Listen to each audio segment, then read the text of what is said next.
Percance aéreo que complica sobremanera la presencia de Donald Trump en la cumbre de Davos. El Air Force One, el avión presidencial, se ha visto obligado a regresar a la base conjunta Andrews de Washington después de que miembros de la tripulación detectaran un problema técnico poco después del despegue. Un problema que se ha descrito como un problema eléctrico menor, con el cual la tripulación se ha visto forzada a regresar como medida de precaución. No obstante, el presidente Donald Trump va a continuar su viaje en un avión diferente y su delegación se va a dividir en dos aviones.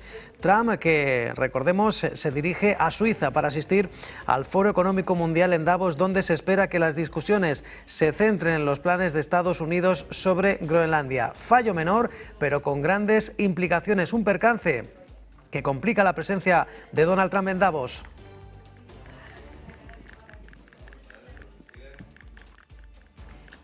¿Qué tal? ¿Cómo están? Es miércoles 21 de enero y Groenlandia parece que va a continuar acaparando los discursos en el Foro Económico Mundial de Davos. El presidente Donald Trump ha insistido en que la isla ártica ocupa una posición muy importante para la seguridad nacional estadounidense y la seguridad internacional. Habla de valor estratégico de la isla en un contexto de defensa global. Y como ejemplo, el mandatario mencionaba el desarrollo del sistema defensivo conocido como la Cúpula de Oro. Dice Donald Trump que esto permitiría interceptar ataques con misiles. It's going to happen that's going to be very good for everybody. Nobody's done more for NATO than I have, as I said before, in every way. Getting them to go up to 5% of GDP was something that nobody thought was possible, and pay. At 2% they weren't paying. At 5% they are paying. And they're buying a lot of things from us, and they're giving them, I guess, to Ukraine. That's up to them, but they're giving them to whoever they're giving them to, but they're buying a lot. I think that we will work something out where NATO is going to be very happy. Bueno, un Donald Trump que ayer en la Casa Blanca comparecía en rueda de prensa cuando le preguntaban por lo que muestran los sondeos en Groenlandia, donde la inmensa mayoría de la población se muestra en contra de formar parte de Estados Unidos. Donald Trump, que se mostraba convencido de que van a estar a favor de su proyecto una vez que hable con las autoridades de la isla. Mr. President, you said you're confident something's going to get worked out in Greenland, but Greenlanders have made it clear they don't want to be part of the U.S. Well, what gives the U.S. the right to take away that self-determination? When I speak to them, I'm sure they'll be thrilled. La tensión entre Estados Unidos y Europa por Groenlandia se traslada a Suiza. Bruselas, que ha anunciado una respuesta firme, unida y proporcionada a esas presiones anexionistas de Donald Trump sobre la isla, y Washington, que ha pedido que respiren hondo y que descarten represalias. Mucha expectación en un encuentro de líderes mundiales para escuchar algunas intervenciones como la de la presidenta de la Comisión Europea, Ursula von der Leyen, la presidenta comunitaria, que señalaba el compromiso total del bloque de los 27 con el Ártico. When it comes to the security of the Arctic region, Europe is fully committed. And we share the objectives of the United States in this regard.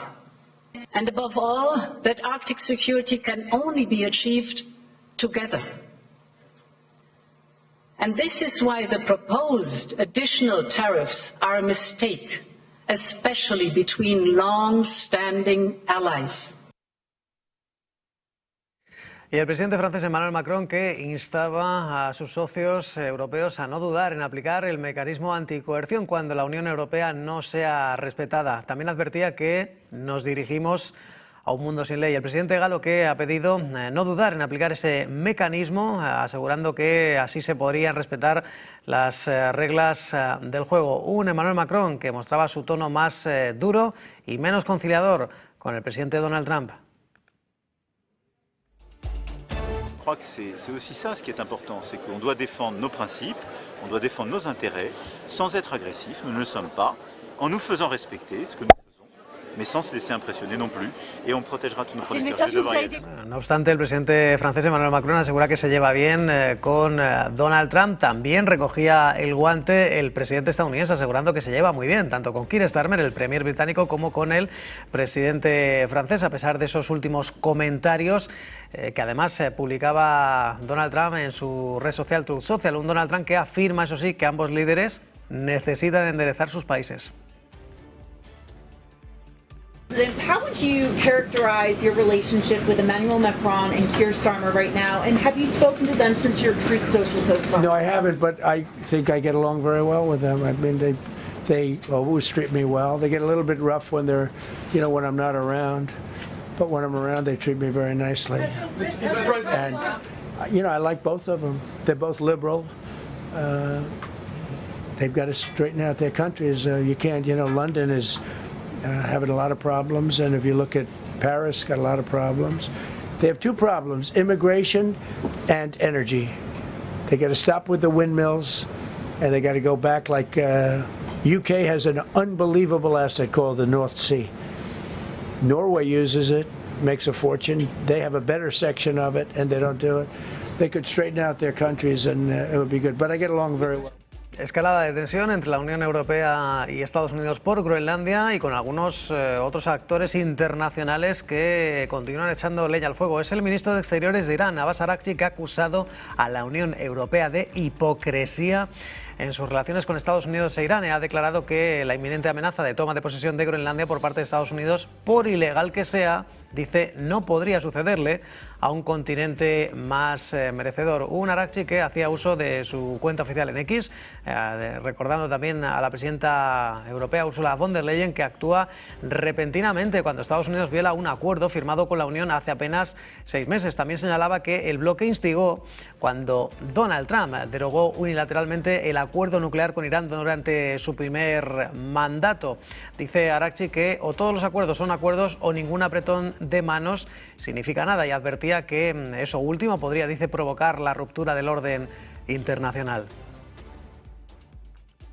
Y por cierto que el Pentágono va a reducir gradualmente la participación de Estados Unidos en varios grupos asesores de la OTAN en el continente. Va a disminuir la presencia militar en Europa, según señala el Washington Post. Unos cambios que afectarían a unos 200 efectivos y a unos 30 centros de excelencia de la Alianza y que imparten formación en habilidades militares especiales. En lugar de retirar todas las tropas de una vez, Estados Unidos no reemplazará al personal saliente, sino que reducirá gradualmente su función a lo largo de varios años. Algunas fuentes añaden que esta decisión es anterior al impulso que renovaba Donald Trump para ese control sobre Groenlandia, una medida que sigue a otros recortes de apoyo a la seguridad estadounidense a Europa, incluida la retirada de tropas de Rumanía el año pasado o la reducción de ayuda a los países bálticos.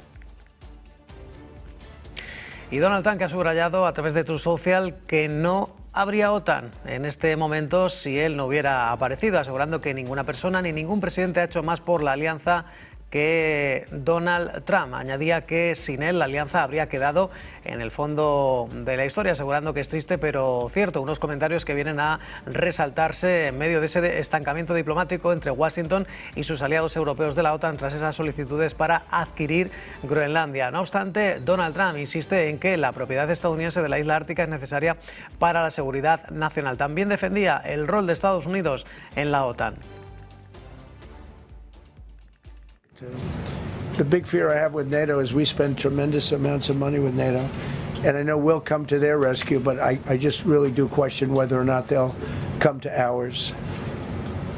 I'm just asking. Just saying, right? You remember during the debate? Just saying. Y más del presidente estadounidense, que además ha anunciado la creación de la Junta de Paz, un organismo destinado a poner fin a conflictos internacionales. Un Donald Trump que por fin ha argumentado por qué ha creado este organismo, asegurando que la ONU nunca ha ayudado a resolver ninguna guerra. So much, Mr. President. I have 2 questions for you. One, do you want your Board of Peace to replace the UN? Well, it might. I mean, the UN just hasn't been very helpful. I'm a big fan of the UN potential, but it has never lived up to its potential. The UN should have settled every one of the wars that I settled. I never went to them. I never even thought to go to them. They should be able to settle those wars. They don't. I believe you got to let the UN continue because the potential is so great. Y Donald Trump, que ha hablado sobre Irán, de nuevo defendiendo que las autoridades iraníes tenían la intención de ahorcar a 837 personas, pero finalmente abandonaron esos planes de ejecución por las advertencias de Washington, haciéndoles saber que si eso ocurría sería un día muy malo para ellos. Donald Trump, que celebra el cambio de parecer del régimen de Teherán, aunque eso sí, no descarta una intervención militar en Irán si la situación con las matanzas de manifestantes empeora.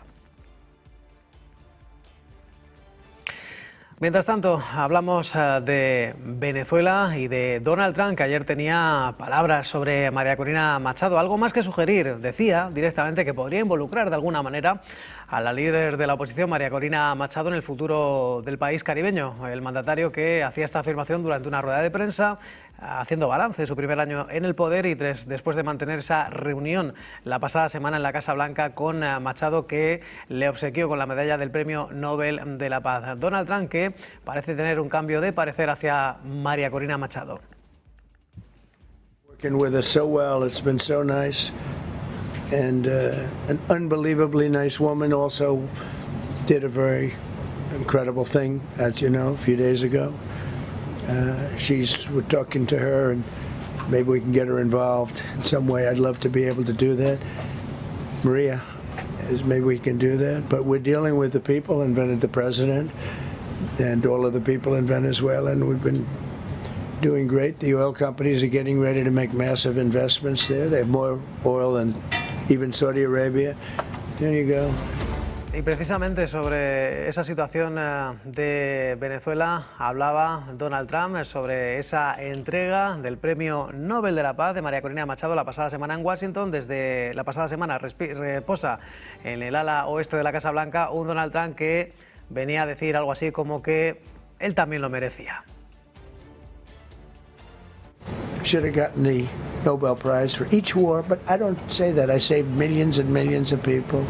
And don't let anyone tell you that Norway doesn't control the shots, okay? It's in Norway. Norway controls the shots. They'll say, we have nothing to do with it.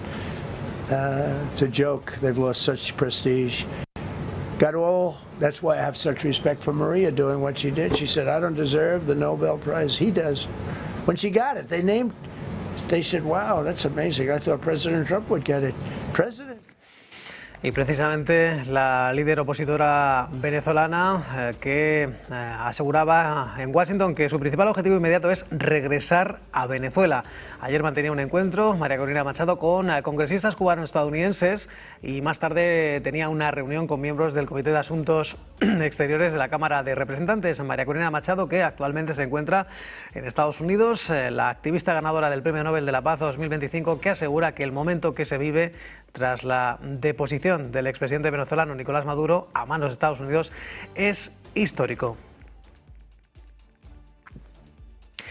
Y por cierto que la presidenta encargada de Venezuela, Delcy Rodríguez, ha anunciado el ingreso de $300 millones al país, fruto de la venta del petróleo, y días después de que Washington anunciara un acuerdo de venta de crudo del país por $500 millones. Según indica Rodríguez, estos ingresos se van a destinar para cubrir y financiar el ingreso de los trabajadores, así como protegerlos frente a la inflación o el impacto negativo de los vaivenes del mercado cambiario.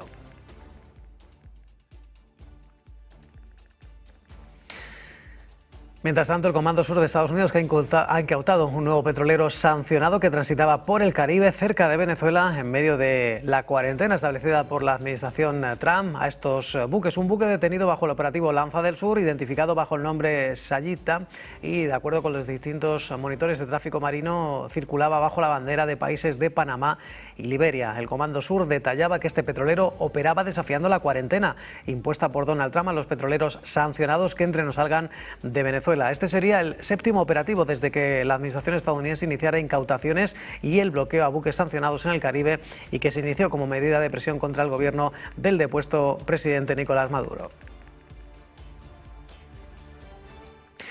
Y cuando todavía en España reina esa conmoción por el trágico accidente ferroviario que el domingo costó la vida a 42 personas en Córdoba, Anoche otro descarrilamiento, esta vez en Gélida, en Cataluña, que ha provocado la muerte de una persona y ha herido a otras 37, 4 de ellas de gravedad. Viajaban en dirección Barcelona en un tren de Rodalies de la R4 que chocó contra un muro de contención de la autopista AP7 y que se había precipitado a las vías a consecuencia de las intensas lluvias en las últimas horas. En el momento de la colisión, el maquinista iba acompañado en la cabina de otros 3 trabajadores en prácticas. Uno de los 4 fallecidos, de los 4 es el fallecido, aunque no se ha revelado por respeto a su familia su identidad.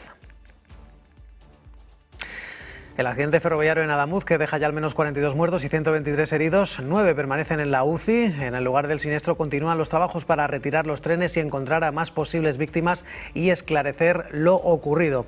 En lo que respecta a Cataluña, se ha decretado la suspensión de la circulación de trenes rodalíes en toda Cataluña a consecuencia de las intensas lluvias. Recordemos, el gestor de infraestructuras ferroviarias ha informado que el restablecimiento se producirá una vez reconocida la infraestructura y comprobada que queda libre de obstáculos sobre la misma. Y Donald Trump, que ha hecho balance de su primer año en la segunda legislatura, de nuevo haciendo una lectura económica un tanto grandilocuente, asegurando que no tenemos inflación, a pesar de las advertencias previas de que la política arancelaria podía provocar un aumento. Un Trump que se jactaba de sus logros económicos, de la seguridad nacional e ingresos, gracias a los gravámenes, a pesar de que Biden tuvo una inflación disparada y no impuso aranceles, asegurando que ha sido el peor presidente de la historia de los Estados Unidos. Un Donald Trump que recuerda que han reducido el déficit comercial un 62% y también confía en que el año que viene tendrán déficit comercial cero. That we had a Democrat shutdown. They shut down our country, and we had 5%. Nobody in this room has ever heard about 5%. I think it could be 20% if we do it right. If we don't, every time we have good numbers, they raise interest rates. You shouldn't do it. In the old days, if you had good numbers, they'd lower interest rates, or they wouldn't do anything. Here, they try and kill it. They always try and kill success. Over the last 20, 25 years, that's the way. In the old days, if you had good numbers, the market would go through the roof. Today, if you have good numbers, the market goes down. Un Donald Trump que sigue firmando órdenes ejecutivas, la última para limitar la compra de viviendas unifamiliares por parte de empresas de Wall Street, una medida que busca proteger el acceso a la vivienda para familias y compradores primerizos, según reza este texto que publicaba la Casa Blanca, una directiva que instruye a las agencias federales a priorizar las ventas a compradores individuales y restringir transacciones transferidas, vivienda de propiedad corporativa, asegurando que las personas viven en casas, no las corporaciones. También el texto exige revisiones antimonopolio por parte del Departamento de Justicia y la Comisión de Comercio y la divulgación de propiedad de los programas de alquiler con asistencia federal. También instruye al Departamento del Tesoro a definir las categorías de inversores en un plazo de 30 días y exige que las agencias, incluyendo Vivienda y Desarrollo Urbano, publiquen directrices en un plazo de 60 días. Y Wall Street cerró fuertemente a la baja con caídas cercanas al 2% para los principales índices ante los riesgos comerciales y esa amenaza arancelaria del 10% para los países europeos que siguen apoyando a Groenlandia, lo cual socava en este caso la confianza de los inversores. También veíamos un fuerte repunte de los bonos del Tesoro, algo que ya en las últimas horas se ha tranquilizado, y en definitiva desplome del sector tecnológico. Nvidia caía más de un 4%, Broadcom se hundía un 5,4% y Oracle cerca de un 6% a medida que los inversores reducían su exposición a betas altas, y también compañías cíclicas e industriales que lideraban las caídas. También 3M cedía un 7% debido a una orientación más débil, o los ingresos After Hours de Netflix que dejaban pérdidas del 1% a pesar de que ganó más de lo esperado. Bueno, y el oro, sepan que está desatado, disparándose de nuevo el metal precioso y marcando un nuevo máximo histórico, $4.883 la onza. Las tensiones geopolíticas, las dudas sobre la economía estadounidense y la en este caso la credibilidad de la Reserva Federal, la presión de Donald Trump y la independencia del Banco Central estadounidense a menos de una semana para que se tome una decisión de tipos de interés, está haciendo a los inversores ir hacia activos en refugio como el metal precioso, que ya el pasado año se disparó un 70%, el oro, que se impulsa más de un 2,5%, ganancias más contenidas en la onza de plata, que brilla hasta los $94,77. Tiempo para una breve pausa.